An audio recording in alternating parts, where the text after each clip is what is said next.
முருக வழிபாட்டுக்கும் சஷ்டி திதிக்கும் அப்படி என்ன சம்பந்தம் இருக்கு? சஷ்டி அப்படின்னாலே 6 அப்படின்னு அர்த்தம். நாங்க ஜோதிட ரீதியா பேசணும்னா 6ஆம் இடம் தான் குணரோக சத்ரு அப்படின்னு இண்டிகேட் பண்ணும். செவ்வாய்க்கிழமை ஏன் முருகனுக்கு கும்பிடுறாங்க? செவ்வாய்க்கிழமையோட விசேஷம் என்ன அப்படின்னு பார்த்தீங்கன்னா, ஏன் மற்ற நாட்கள் இருக்கலாம் இல்லையா, அவர் நெத்தியிலேருந்து தீ பொறி வந்துதான். யாரு? சிவன் நெத்தியிலேருந்து. நெத்தியுடைய பொறி என்ன அப்படின்னா செவ்வாய் தான் அதுக்கு அதிபதி. அதே மாதிரி மலைகளுக்கு அதிபதியும் செவ்வாய் தான் இல்லையா. அதான் குன்று இருக்கும் இடமெல்லாம் குமரனுக்கே சொந்தம் அப்படின்னு சொல்றாங்க. வேலைக்கான ஒரு யுக்தியே இல்லை, அதுக்கான அந்த முகடுதலே இல்லைன்ற ஒரு வார்த்தையில் இல்லாமல் இருக்கிறதுக்கு தான் இந்த வளர்பிறையில் வந்து பார்த்தீங்கன்னா அந்த பூஜைகள் முருகப்பெருமானுக்கு பண்ணோம் அப்படின்னா கண்டிப்பாக அதுக்கான வாய்ப்பு மட்டும் கிடையாது, பெரிய கேட் ஓப்பன் ஆகும். நீங்கள் மேஷ ராசி, சிம்ம ராசி, தனுர் ராசியாக இருந்தால் கோயிலுக்கு போகும்போது தீபம் ஏற்றுறது, தீபத்திற்குண்டான விஷயங்களை வாங்கி தர்றது. ஏன்னா இது நெருப்பு ராசின்னு சொல்லப்படுது. அப்போ இந்த மாதிரி நீங்கள் ஒரு பரிகாரத்தை பண்ணும்போது ரொம்ப சிறப்பாக இருக்கும். உங்கள் உடம்புக்குள்ளேயே இருக்கக்கூடிய எல்லா வியாதிக்கும் அவனே மருத்துவனாக வந்து உங்களுக்கு உங்களுடைய வியாதியை சரி செய்து கொடுப்பான். சுக்குக்கு மிஞ்சிய மருந்தும் இல்லை, சுப்பிரமணியனுக்கு மிஞ்சிய தெய்வம் இல்லை அப்படின்னு சொல்லுவாங்க. என்ன பிரச்சனை வந்தாலும், என்ன வேண்டுதல் வைக்கணும் அப்படின்னு நினைச்சாலும் கந்தனோட காலை கெட்டியா பிடிச்சுக்கிட்டா வந்த வினையும் வரப்போற வினையும் நம்மளை விட்டு தூரமா போயிடும் அப்படின்னு சொல்லுவாங்க. இன்னைக்கு முருகா எனும் அந்த பிரபஞ்ச பேராற்றலுக்கும் ஜோதிடத்துக்கும் என்ன தொடர்பு இருக்கு அப்படிங்கிறத ஜோதிடனும் முருகனும் அப்படிங்கிற இந்த பகுதியில பார்க்க போறோம். உங்ககிட்ட இருக்கிற நிறைய கேள்விகள் மாதிரி தான் எங்ககிட்டயும் இருக்கு. அந்த கேள்விகளை நம்ம கேட்டு அதுக்கு பதில் தரத்துக்காக நம்ம கிட்ட நிறைய ஜோதிட முத்துக்கள் உட்கார்ந்துருக்காங்க. முதல்ல அவங்கள வெல்கம் பண்ணிடுவோம். முதல்ல ஜோதிட கலையரசி வித்யா மேம், ரெட்ரோ ஆன்மீகம் சார்பாக உங்களை வரவேற்கிறோம் மேம். வணக்கம். அடுத்ததா ஜோதிட கலாரத்னா ஸ்ரீ மகேஷ் ஐயர் அவர்கள், சார் உங்களையும் ரெட்ரோ ஆன்மீகம் சார்பாக வரவேற்கிறோம். அடுத்ததா வழிகாட்டி ஜோதிடம் மீனாட்சி பரமகுரு மேம், உங்களையும் ரெட்ரோ ஆன்மீகம் சார்பாக வரவேற்கிறோம். அடுத்ததா ஆன்மீக கலை ஆராய்ச்சியாளர் மாயன் செந்தில்குமார் சார், உங்களையும் ரெட்ரோ ஆன்மீகம் சார்பாக வரவேற்கிறோம். வித்யா மேம், முருகர் அப்படின்னு சொன்னாலே சஷ்டி அப்படியே உடனே வந்துடும் எல்லாரோட வாயிலிருந்தும். ஸோ முருக வழிபாட்டுக்கும் சஷ்டி திதிக்கும் அப்படி என்ன சம்பந்தம் இருக்கு மேம்? முருக வழிபாடுக்கும் சஷ்டி திதிக்கும் என்ன சம்பந்தம் அப்படின்னா, நம்ம திதிகள் எடுக்கும்போது அமாவாசையிலேருந்து சதுர்த்திசி வரைக்கும் எடுப்போம், திரும்ப பௌர்ணமியிலேருந்து சதுர்த்திசி வரைக்கும் எடுப்போம். இல்லை 6ஆவது திதியாக வரக்கூடியது சஷ்டி திதி. சஷ்டி அப்படின்னாலே 6 அப்படின்னு அர்த்தம். நாங்கள் ஜோதிட ரீதியாக பேசணும்னா 6ஆம் இடம் தான் குணரோக சத்ரு அப்படின்னு இண்டிகேட் பண்ணும். அதே இந்த 6ஆம் இடம் தான் வந்து ஒருவருக்கான வேலையும் சொல்லக்கூடிய இடம். அதே மாதிரி இந்த 6ஆம் இடம் வந்து அவருடைய சர்வீஸை சொல்லக்கூடிய இடம். அதே மாதிரி இந்த ஒரு 6ஆம் இடம் தான் ஒரு மனிதனுடைய தன்னம்பிக்கையை மேலோங்கி எழச் செய்யக்கூடிய இடம். ஏன்னா அதுதான் வந்து 7க்கு 12ஆக அமையும், அதே மாதிரி 5க்கு 2ஆக அமையும். இப்படிலாம் கணக்கெடுக்கும் போது சஷ்டி திதிக்கும் முருகனுக்கும் என்ன சம்மந்தம்னா, முருகன்னாலே இசிக்கொல்ட்டு போட்டால் என்னன்னா எல்லாத்தையும் தம்சம் பண்ணுறவர். எதை தம்சம் பண்ணுவார்? ஒரு மனுஷனுக்கு என்ன வேணும் லைஃப்பில்? காசு வேணும், கடன் இருக்கக்கூடாது, எதிரி இருக்கக்கூடாது, அவ்வளோதானே. வாழ்க்கை ஃபுல்ஃபில் ஆகிடுச்சு இல்லையா? அப்போ வாழ்க்கை ஃபுல்ஃபில் ஆகிறதுக்கூடிய ஒரு கடவுள் யாருன்னா அது முழுக்க முழுக்க முருகப்பெருமான் தான். அப்போ இந்த 6ஆம் இடம் ஒரு மனிதருக்கு சரியில்லாத போனால் மட்டும்தான் அவங்க எங்களை மாதிரியான அஸ்ட்ராலஜரை தேடி வருவாங்க. மற்றவங்களாம் எதுக்கு வரப்போகிறாங்க?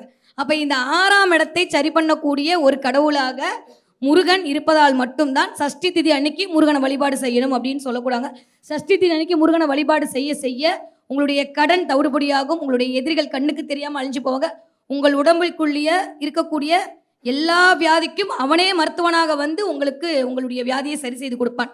அந்த காரணத்தினால தான் சஷ்டி திதி அன்னைக்கு நம்ம வழிபாடு செய்ய செய்ய அது முருகனோடு நம்மளுக்கு கனெக்ட் ஆகுது. ஏன்னா நம்ம எப்பயுமே நம்ம முன்னோர்கள் ஒரு குறியீடின் மூலமாகத்தான் கடவுளை நிர்மாணித்தார்கள். அப்போ இந்த திதி என்பது ஒவ்வொரு திதிக்கும் ஒவ்வொரு கடவுள் சொல்லப்பட்டிருக்குது. சஷ்டி என்று சொல்லக்கூடிய இந்த 6ஆம் இடத்தை சிவனாலேயோ பார்வதினாலேயோ பெருமானாலேயோ முடியும். ஆனால் அதையும் தாண்டி இவர் எல்லாத்தையும் தனக்குள் வைத்திருக்கிற கூடிய முருகனால் மட்டும்தான் முடியும் என்பதால் தான் சஷ்டி திதி முருகனுக்கான திதியாக கருதப்படுகிறது. கண்டிப்பாக மேம், என்னென்ன பலன்கள் கிடைக்கும் சஷ்டி திதி பண்ணா அப்படின்னு நான் கேட்கணும்னு நினச்சேன். நீங்கள் சில பலன்கள் சொல்லிட்டீங்க, இருந்தாலும் கொஞ்சம் டீட்டெயிலாக சொல்லுங்கள் மேம், என்னென்ன பலன்கள் கிடைக்கும்? சஷ்டி திதியை வந்து வழிபாடு பண்ணோம். சஷ்டி திதியில் வந்து வளர்பிறை சஷ்டியில் நீங்கள் வழிபாடு பண்ணுறீங்க அப்படின்னா நான் சொன்ன மாதிரி கேட்டதும் கிடைக்கும், கேட்காததும் கிடைக்கும். யாருக்கெல்லாம் வேலை வேணுமோ அவங்களாம் சஷ்டி திதி அன்னைக்கு, அது ஒரு வேளை உங்களுக்கு செவ்வாய்க்கிழமையாக வந்துடுது அப்படின்னா 8 to 9 இரவு அந்த நேரத்தில் ஒரு விளக்கு போட்டு நீங்கள் வந்து வழிபாடு செய்ய செய்ய அந்த நேரத்தில் ஒரு மிகச்சரியான ஒரு ராஜயோகம் உங்களுக்கு கிடைக்கும். ஏன்னா எப்பயுமே இரவு ஏன் பண்ணணும்? நான் யூஸ்வலி இரவு வழிபாடு ரொம்ப ப்ரிஃபரன்ஸ் கொடுப்பேன். ஏன்னா எப்பயுமே நம்ம ஒரு வழிபாடு செய்யும் போது நம்மளுக்கு ஒரு ஆத்ம திருப்தி வரும், அதுக்கு தான் வழிபாடு பண்ணுறோம். அப்போ நீங்கள் என்ன பண்ணுவீங்கன்னா ஒரு வழிபாடு செஞ்சுட்டு போய் நிம்மதியாக போய் படுக்க போவீங்க. அது படுக்கும்போது உங்களுடைய சப்கான்சியஸ் மைண்டில் மூலமாக அப்படியே தூண்டப்பட்டு உங்கள் மூச்சு காட்சியின் வழியாக பிரபஞ்சத்துக்கு போய் ஐயோ என் பிள்ளை கேட்டானே கொடுக்காம இருக்கக்கூடாதுன்னு சொல்லிட்டு எவ்வளோ வேலை பிஸியாக இருந்தாலும் முருகன் கொண்டு வந்து இந்தானே வேலை கொடுத்துருவார். ஓகேவா? அதனால் அந்த நல்ல வேலைக்கான ஒரு திதியாக சஷ்டி திதி, வளர்பிறை சஷ்டி. அதே உங்களை ரொம்ப வந்து தொல்லை கொடுக்குறாங்க, எதிரி இருக்குது, நான் ஒன்றுமே பண்ணல, என்னை போய் தேவையில்லாமல் வந்து டார்ச்சர் பண்ணுறாங்க அப்படின்னா தேய்பிறை சஷ்டி அன்னைக்கு செவ்வரளி பூ கொண்டு நீங்கள் வந்து முருகப்பெருமான மத்தியானம் 1 to 2 இந்த நேரத்தில் நீங்கள் வழிபாடு செஞ்சீங்க அப்படின்னா மிகப்பெரிய ராஜயோகம். ஏன்னா அந்த 1 to 2 குளிகை நேரமாக வரும். குளிகை நேரத்தில் நம்ம என்னென்ன வழிபாடை திரும்ப திரும்ப செய்கிறோமோ அது திரும்ப திரும்ப எகெயின் ரிப்பீட் ஆகிட்டே இருக்கும். அப்போ ஒருத்தவங்களுக்கு அழியணும் அப்படின்னா ஒரு நாள் நீங்கள் வழிபாடு செஞ்சால் பத்தாது. அப்போ ஒரு நாள் பண்ணுறதே ரஜினி சொல்கிற மாதிரி ஒரு தடவை சொன்னால் 100 தடவை சொல்லணும்னா குளிகை நேரத்தை பிரித்து கொள்ள வேண்டும். அப்போ 1 to 2 அப்போ நீங்கள் வந்து செவ்வரளி பூ கொண்டு வழிபாடு செய்யும்போது உங்களுக்கான எதிரிகள் தவிடுபடி ஆவார்கள். அதே மாதிரி உங்களுக்கு எல்லாமே நல்லது நடக்கணும், உங்களோட உடம்பு வியாதி எல்லாம் சரியாக போகணும் அப்படின்னா காலையில் 6 to 9 வளர்பிறை சஷ்டியாக இருந்தாலும் சரி, தேய்பிறை சஷ்டியாக இருந்தாலும் சரி, 6 to 9 இந்த நேரம். அது நீங்கள் 7 வரைக்கும் தான், அதுக்கப்புறம் 8 வரைக்கும்லாம் அப்படிலாம் கிடையாது. ஏன்னா செவ்வாய் உரை தாண்டின அப்புறம் சூரிய உரை வரும், சூரிய உரை தாண்டின அப்புறம் திரும்ப சுக்கிர உரை வரும். இதெல்லாம் சேர்ந்து தான் ஒரு மனிதனுடைய வியாதிகளை சரி செய்யக்கூடிய அமைப்பாக மருத்துவராக மருத்துவ உபகரணங்களாக வருது. சுக்கிரன் ஒரு மாதிரி இருந்தால் ஒரு பெண்ணுக்கு ஆல்மோஸ்ட் அந்த கட்டிகள் சொல்லக்கூடிய இதெல்லாம் வர ஆரம்பிச்சிடும், யூட்ரஸ் கட்டி இதெல்லாம் வர ஆரம்பிச்சிடும். பெண்கள் மேக்சிமம் எதிர்நோக்கக்கூடிய வாழ்க்கையில் பிரச்சனை அந்த யூட்ரஸ் பிரச்சனை தான். அதே மாதிரி ஆண்களுக்கு வரக்கூடிய இந்த மார்பகம் சார்ந்த பிரச்சனையும் அந்த நேரத்தில் சரியாகும். அப்போ உங்களுக்கு வியாதி சரியாக போகணுன்னா நீங்கள் காலையில் 6 மணிலேருந்து ஒரு 9 மணிக்குள் நீங்கள் வந்து 6 விளக்கு ஏற்றி சிகப்பு திரி போட்டு முருகனை வழிபாடு செய்யும்போது கண்டிப்பாக நல்ல பலன்கள் கிடைக்கும். Super ma'am. ஏன்னா முருகனை எப்படி வழிபாடு பண்ணுறது, வளர்பிறை தேய்பிறைன்னு அவ்வளோ விஷயங்கள் இருந்தாலும் இந்த மாதிரி வழிபாடு பண்ணுங்க அப்படின்னு சொல்லியிருக்கீங்க. மகேஷ் சார், உங்ககிட்ட ஒரு கேள்வி கேட்குறேன். நட்சத்திர சாந்தி செய்யும்போது முருக வழிபாடை ஏன் சார் பரிந்துரைக்கிறாங்க? ஃபஸ்ட்டு அவங்க ரொம்ப அழகாக எல்லாத்தையும் சொன்னாங்க இல்லையா. ஒரு சின்ன இது, இந்த சஷ்டி அப்போ புத்திர பாக்கியத்துக்காக வேண்டுதல் வந்து ரொம்ப அழகாக பண்ணுவாங்க. ஏன்னா திருச்செந்தூரில் 6 நாள் விரதம் இருக்காங்க. ஏன் சஷ்டி பண்ணுறாங்கன்னு கேட்டிங்க இல்லையா. பொதுவாக இந்த யுத்தங்கள் ஆரம்பிக்கும் போது நான் ஏற்கனவே சொன்ன மாதிரி யுத்த தர்மம்னு ஒன்று இருக்குது. இந்த யுத்த தர்மம் எப்போ பண்ணுவாங்கன்னா ஒன்று அமாவாசை அன்னைக்கு சண்டை வரும், இல்லைன்னா அமாவாசை கழிஞ்சிட்டு சண்டை வரும். அப்போ அதுலேருந்து 6 நாட்கள் கணக்கு. அப்போ அந்த 6வது நாள் தான் சூரனை வதம் பண்ணக்கூடிய ஒரு முகம் வருது. அப்போ அது சஷ்டியாக அந்த 6 நாட்கள் முருகனுக்கு எடுக்கப்படுகிறது. செவ்வாய்க்கிழமை ஏன் முருகனுக்கு கும்பிடுறாங்க, செவ்வாய்க்கிழமையோட விசேஷம் என்ன அப்படின்னு பார்த்தீங்கன்னா, ஏன் மற்ற நாட்கள் இருக்கலாம் இல்லையா, அக்னி அவர் நெத்தியிலேருந்து தீப்பொறி வந்து தான். யார்? சிவன் நெத்தியிலேருந்து. இந்த அக்னிக்கு அதிபதி யார் அப்படின்னு பார்த்தீங்கன்னா செவ்வாய் தான். ஒவ்வொன்று வாயு, அதே மாதிரி பார்த்துட்டேன்னா இந்த வாயு அதுக்கப்புறம் நீர், இந்த ரெண்டுமே எடுத்துக்கொண்டு போகக்கூடிய ஒரு தன்மையெல்லாம் இந்த நெத்தி பொறியில் வந்து தான். அப்படி இருக்கும்பொழுது பார்த்தீங்கன்னா அந்த நெத்தியோடைய பொறி என்ன அப்படின்னா செவ்வாய் தான் அதுக்கு அதிபதி. அதே மாதிரி மலைகளுக்கு அதிபதியும் செவ்வாய் தான் இல்லையா. அதான் குன்று இருக்கும் இடமெல்லாம் குமரனுக்கே சொந்தம் அப்படின்னு சொல்கிறாங்க. இப்போ நீங்கள் கேட்ட கேள்வி, அதாவது பொதுவாகவே நட்சத்திர சாந்தி பண்ணும் பொழுது முருக பெருமான வழிபடணுங்கிற முறையெல்லாம் இல்லை. அதாவது நீங்கள் நட்சத்திர சாந்தி பண்ணுறாங்க, அதனால் முருக வழிபாடு, நீங்கள் எந்த நட்சத்திர சாந்தி பண்ணுறீங்கிற ஒரு விதம் வந்து இருக்குது. நட்சத்திர சாந்தினா என்ன, ஃபஸ்ட்டு கிளியர் பண்ணும். பூஜை புனஸ்காரங்களில் பரிகார விஷயங்களில் நட்சத்திர சாந்தினா என்ன. ஒரு நட்சத்திரம் வந்து உக்ரம் பெற்றிருந்தாலோ, அந்த நட்சத்திரம் வந்து அவர்களுக்கு சரியில்லாத ராகுவுடைய தன்மைகள் கொண்டாலோ கேதுவுடைய தன்மைகள் கொண்டாலோ இந்த பார்வையில் அகப்பட்டாலோ அவங்களுக்கு வந்து நட்சத்திரம் வந்து அவங்களுக்கு வந்து பலன் தரலைன்னு சொல்லுவாங்க. இதுக்கு நட்சத்திர சாந்தி அப்படிங்கிற ஒரு முறையை வந்து கொண்டு வருவாங்க. இந்த நட்சத்திர சாந்தி அப்போ முருகப்பெருமானை வேண்டணும். அந்த நட்சத்திர சாந்தினா அதுக்கு சாந்தி மந்திரம் தான் சொல்லுவாங்க. அதே மாதிரி எந்த நட்சத்திரம் இருக்கோ ஒவ்வொரு நட்சத்திரத்துக்கும் ஒரு மந்திரங்கள் இருக்கு. அந்த மந்திரத்தை சொல்லி சாந்தி சொல்லுவாங்க. அதுக்கு இத்தனை வேண்டுதல், இத்தனை மந்திரங்கள்னு இருக்கு. பொதுவாகவே நம்மக்கிட்ட ஒரு பழக்கங்கள் வந்து இருக்கு. சம்ஸ்கிருதத்தில் மந்திரங்கள் சொல்லும்போது ஒரு பழக்கங்கள் வந்து நம்மக்கிட்ட இருந்துட்டு இருக்கு. என்னன்னா, எந்த பூஜை பண்ணாலும் அதில் வந்து பரமேஸ்வரர் இருப்பார்னு சொல்லுவாங்க. மமோபாத்த சமஸ்த துர்த அக்ஷயத்வாரா ஸ்ரீ பரமேஸ்வர பிரீத்தியர்த்தம்னு சொல்லுவாங்க. எல்லா பூஜையிலையும் பரமேஸ்வரருக்கு முதல்ல பிரீதி விட்டுருவாங்க, அதுக்கப்புறம் தான் மற்ற தெய்வங்களுக்கு. அதனால முருகப்பெருமானுக்குன்னு அது கிடையாது. ஒருவேளை அது செவ்வாயுடைய நட்சத்திரமாக இருந்தால், குருவுடைய நட்சத்திரமாக இருந்தால், அப்போ முருகப்பெருமானுடைய மந்திரத்தை அந்த இடத்துல உச்சரிக்கக்கூடிய வாய்ப்புகள் இருக்குது. ஷடானனம் குங்கும ரக்தவர்ணம் மகாமதிம் திவ்யமயூர வாகனம் ருத்ரஸ்வசூர்ணம் சுரசன்யநாதம் குஹம் ஷடானம் சரணம் பிரபத்தியே அப்படின்னு முருகப்பெருமானுக்கு சொல்லக்கூடிய மந்திரம். கண்டிப்பா சார். ஏன்னா நெறைய பேருக்கு இந்த கேள்வி இருந்தது. நம்மகிட்டயும் கேட்டிருந்தாங்க இந்த கேள்விய கேட்கணும்னு. எல்லாருக்கும் ரெட்ரோ ஆன்மீகம் நேயர்களுக்கு இதுக்கு ஒரு தெளிவு கிடைச்சிருக்கும் அப்படின்னு நினைக்கிறேன்.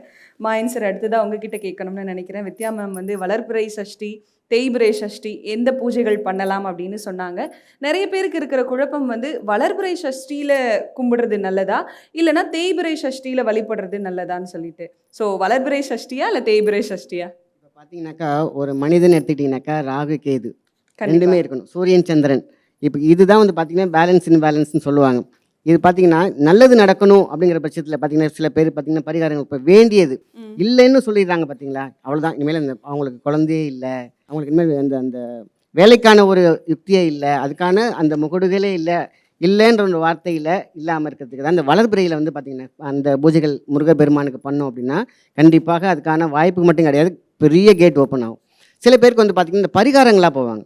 சில இது வந்து பார்த்திங்கன்னா எனக்கு இது வேண்டாம், நோய் இருக்கும் பார்த்தீங்களா, இது எனக்கு வேண்டாம், இந்த விஷயத்தில் பார்த்திங்கன்னா நில சம்பந்தமாக எனக்கு பிரச்சனை இருக்குது, இந்த ஆள் மூலியமாக எனக்கு பிரச்சனை இருக்குது, இல்லைன்னா எனக்கு வேண்டான்னு கொண்டு போகிறாங்க பார்த்தீங்களா, இதுக்கெலாம் வந்து பார்த்திங்கன்னா தேய்பிறையில் பண்ணோம்னாக்கா ரொம்ப ரொம்ப சிறப்பானது. ஆனால் முருகனை வேண்டி இதை பேலன்ஸ் பண்ணாலே போதுமான விஷயம். நம்மளை வந்து பார்த்திங்கன்னா ப்ளஸ் மைனஸ்ங்கிறது லைஃப்பில் ராகு கேது ரெண்டுமே பார்த்திங்கன்னா நியூட்ரல் பேலன்ஸில் வந்துடும். கண்டிப்பா. இந்த நியூட்ரல் வந்துட்டாலே பார்த்திங்கனாக்கா ஒரு மனுஷன் வந்து அந்த ஸ்விம் பண்ணுற விஷயத்தில் வந்து பார்த்திங்கன்னா இந்த பெருமலையில் மாட்டிக்காமல் அழகாக போய் கரை சேர்ந்துட முடியும். ஸோ அப்போ முருக வழிபாட்டில் இது வந்து தப்பிச்சுக்கிறதுக்கான ஒரு வழி. பூஜைகள் செய்யறதுல விருப்பம் இருந்தா கூட எப்ப பூஜை பண்ணணும், எதுல பூஜை பண்ணணும்னு ரொம்ப குழம்பி போய் பூஜை பண்ணுவாங்க. ஸோ அதனால எனக்கு தெரிஞ்சு நீங்க சொன்னதுக்கு அப்புறம் ஓரளவுக்கு கிளியர் ஆகிட்டு இனிமே வந்து நீங்க சொன்ன மாதிரி பூஜை பண்ணுவாங்க அப்படின்னு நினைக்கிறேன். அடுத்த கேள்வி உங்களுக்கு மேம், மீனாட்சி மேம். முருகனை வழிபடுவது கேது மற்றும் செவ்வாய் பாதிப்புகளை குறைப்பதாக சொல்லப்படுது அப்படின்னு சொல்றாங்க. அது ஏன் மேம்? ரொம்ப சிறப்பான ஒரு கேள்வி. ஏன்னா ஒரு ஜோதிடமும் அதாவது முருகன் அப்படின்னு ஒரு தலைப்பை எடுத்து அதுல ஒரு நல்ல ஒரு சிறப்பான ஒரு கேள்வி கேட்டிருக்கீங்க. கேது மற்றும் செவ்வாயினுடைய பாதிப்புகள் பொதுவா கிரகங்கள்ல சனி ராகுவை போலவும் கேது செவ்வாயை போலவும், அதாவது ராகு வந்து சனியை மாதிரி செயல்படுவாரு, கேது வந்து செவ்வாயை மாதிரி செயல்படுவாருன்னு சொல்றாங்க. அப்போ அந்த ராகு கேது அப்படிங்கிறது வந்து பாத்தீங்கன்னா சாயா கிரகங்கள்னு சொல்றோம். இதுல வந்து நீங்க தெளிவா இன்னும் நல்ல சயின்டிஃபிக்கா போனீங்கன்னா வெட்டு புள்ளிகள் அப்படின்னு சொல்லுவாங்க. வெட்டு புள்ளிகள்னா உங்களுக்கு கிடைக்க வேண்டிய ஒரு, அதாவது பாவ புண்ணியங்களோட பலன், உங்களோட பூர்வ கர்மா என்னவோ அந்த கர்மாவினுடைய ஒரு அதாவது இதுதான் உங்களுக்கு கிடைக்கும் அப்படிங்கிற விஷயம்தான். இப்போ உதாரணத்திற்கு ஒருத்தருக்கு 2ஆம் இடத்துல கேது பகவான் உட்காந்துருக்காரு அப்படின்னா இவங்க போன பிறவியில ஃபேமிலியை நல்லாவே பார்த்துக்கல, அதனால இந்த பிறவியில ஃபேமிலிக்கு இவங்க எவ்வளோ செஞ்சாலுமே அவங்க வந்து நீ என்ன பண்ணன்னு கேட்கக்கூடிய தன்மை ஏற்படும். அப்போ இந்த கேத்து எந்த பாவகத்தில் உட்கார்றாரோ அந்த பாவகம்ங்கிறது போன பிறவியில நீங்க என்னென்ன பண்ணீங்க அதை இந்த பிறவியில உங்களுக்கு ரிட்டர்ன் பேக் கொடுக்க வந்திருக்கு அப்படின்னு அர்த்தம். அதே மாதிரி கேத்து செவ்வாய் இவங்க 2 பேத்துக்கு ஒரு ஒற்றுமை என்னன்னா 7 வருஷம், கேத்துவுக்கும் 7 வருஷம், செவ்வாய்க்கும் 7 வருஷம் தசாபுத்திகளோட அடிப்படையில.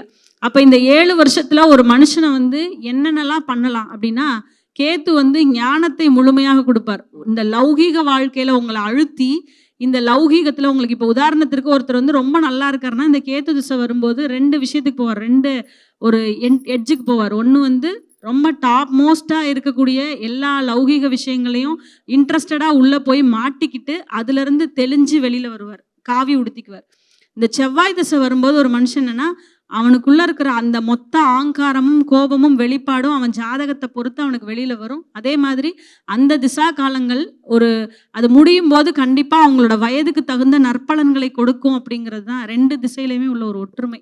அப்ப கேத்து செவ்வாயை போல செயல்படுவதனால இவங்க 2 பேரும் ஒரே மாதிரி தான் இருப்பாங்க. ஸோ அவங்களுக்கு உண்டான ஒரு வழிபாடுகளா முருகப்பெருமானுடைய வழிபாடுகளை எடுத்துக்கலாம். இப்போ நீங்க கேத்து திசை நடக்குது அப்படின்னு சொன்னா கூட அவரை வந்து ஒரு குருவா பாவிச்சு நீங்க வந்து சுவாமிமலை மாதிரியான இடங்களுக்கு போய் அமர்ந்து அங்க வந்து நீங்க தியானம் பண்ணலாம். அதே மாதிரி திருத்தணி போகலாம், அங்க வந்து முருகருடைய அந்த உக்கிரம் வந்து சாந்தி அடையப்பட்ட இடம் தான் திருத்தணி. அதே மாதிரி செவ்வாய் திசை நடக்கும்போது பழனி முருகனை தரிசனம் பண்றது வந்து பாத்தீங்கன்னா ரொம்ப சிறப்பான ஒரு அமைப்பா இருக்கும். முருகருடைய மூல மந்திரங்கள், சுப்பிரமணிய திருஷதி, சுப்பிரமணிய புஜங்கம், அதே மாதிரி இந்த பாம்பன் சுவாமிகள் அருளிய இந்த பாடல்கள் இதெல்லாம் நீங்க கேட்டுட்டு வரும்போது இந்த திசைகள்னால ஏற்படக்கூடிய கோளாறு வந்து இதாகும். அதே மாதிரி நீங்க மேஷ ராசி, சிம்ம ராசி, தனுர் ராசியா இருந்தா கோயிலுக்கு போகும்போது தீபம் ஏற்றுறது, தீபத்திற்குண்டான விஷயங்களை வாங்கி தர்றது. ஏன்னா இது நெருப்பு ராசின்னு சொல்லப்படுது. அப்ப இந்த மாதிரி நீங்க ஒரு பரிகாரத்தை பண்ணும்போது ரொம்ப சிறப்பா இருக்கும். ஏன்னா நெருப்பு ராசிங்கிறதுனால தீபம் ஏற்றுவது, ஆலயங்கள் நடக்கக்கூடிய ஹோம வழிபாடுகள்ல கலந்துக்கிறது, நெருப்பு ரூபம் என்னென்ன இருக்கோ அதை பண்ணலாம். அதே மாதிரி ரிஷபம், கன்னி, மகரம்னு சொல்லும்போது திருச்செந்தூர்ல கோடிக்கணக்கான பேர் என்ன பண்றாங்க, அந்த விழுந்து அங்க பிரதட்சணம் பண்றாங்க. அதே மாதிரி பெண்கள் அங்க பிரதட்சணம் பண்ணாம அடிப்பிரதட்சணம் பண்ணலாம். அதே மாதிரி முடிந்த அளவு இந்த பூமி தாயை மதிச்சு சுத்தமா வச்சுக்கிறது, அவங்க ஒரு பூமியை தொட்டு வணங்குறது, இந்த மாதிரி விஷயங்கள் பண்ணலாம். கோயிலுக்கு போகும்போது அசுத்தம் பண்ணாமையாவது இருக்கலாம், அதுவே பெரிய புண்ணியம். இந்த மிதுனம், துலாம், கும்பம் இவங்க 3 பேர் பாத்தீங்கன்னா காற்று ராசிகள்னு சொல்லப்படுது. இவங்க பெரும்பாலும் மந்திரங்கள் மூலமாக முருகனை ஜபிக்கிறது, மந்திரங்கள் மூலமாக பாட்டு பாடி வணங்குறது, இந்த மாதிரி விஷயங்களை பண்ணலாம். அது கடகம், விருச்சிகம், மீனம் இவங்க அபிஷேகத்திற்குண்டான விஷயங்களை முருகப்பெருமானுக்கு நீர், அதே மாதிரி சுத்த பன்னீர், தேன், நெய் இந்த மாதிரி விஷயங்களை வாங்கி கொடுத்து முருகரை வழிபாடு பண்ணும்போது ரொம்ப சிறப்பான ஒரு பலன்கள் உங்களுக்கு கண்டிப்பா கிடைக்கும். இவ்வளோ நேரம் ரொம்ப பொறுமையா நான் கேட்ட எல்லா கேள்விகளுக்குமே ரொம்ப அழகா பதில் சொன்னீங்க. ரொம்ப தெளிவா பதில் சொன்னீங்க. ஏன்னா பல கேள்விகள் மக்கள் மனசுலயுமே இருக்கு. எல்லாராலையும் நேரடியா கேட்கவும் முடியாது. அப்படிங்கிற பட்சத்துல நீங்க சொன்ன எல்லா பதில்களுமே ரெட்ரோ ஆன்மீகம் நேயர்களா இருக்கட்டும், இல்ல இங்க உட்கார்ந்து பார்த்துக்கிட்டு இருக்க இந்த பக்தர்களா இருக்கட்டும், எல்லாருக்குமே ஒரு தெளிவு கிடைச்சிருக்கும் அப்படின்னு நினைக்கிறேன். ரொம்ப நன்றி சார். நன்றி மேம். இவ்வளோ பொறுமையா என்னோட கேள்விகளுக்கு பதில் சொன்னீங்க. நன்றி சார். நன்றி மேம். நன்றி.